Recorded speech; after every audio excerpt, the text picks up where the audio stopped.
Emerson Fittipaldi has been looking for a legacy project.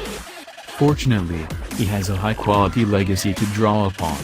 The Brazilian-born driver won the Indy 500 twice, the Global Kart Championship once, and was the youngest person ever to earn a Formula One championship back in 1972.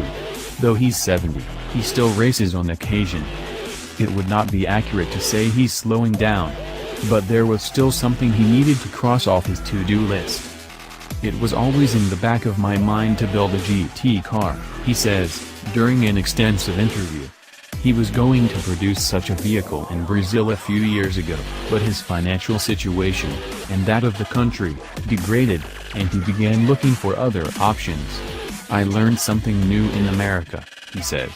It takes the best to be with the best. The concept is Fittipaldi's.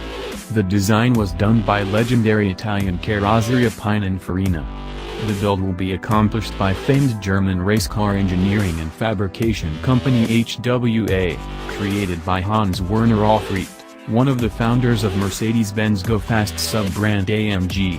And the distribution of the car, at least initially, will be handled by Polyphony Digital, a division of Sony Interactive best known for the enormously successful racing video game Gran Turismo.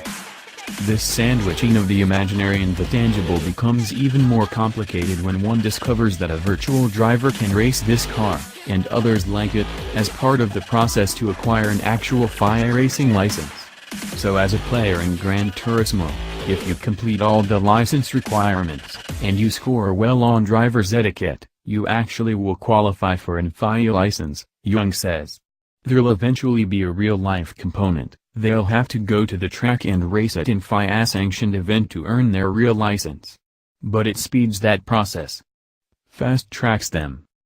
We're excited that Fittipaldi's car may come to fruition, as it sounds like a thrilling ride, a mid-mounted, naturally aspirated, dry sump, 4.8-liter, 9,000 revolutions per minute redline V8 making 600 horsepower. A carbon fiber-intensive body keeping weight below 2,200 pounds while emphasizing safety, a structurally integrated, paddle-shifted 6-speed sequential transmission, a 0-60 time well under 3 seconds, and reliability and ease of operation that allow a driver to readily track the car without employing a huge team.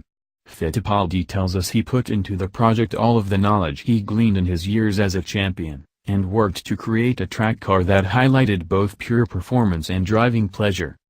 My number one goal with this car is that the person who buys it is going to enjoy it.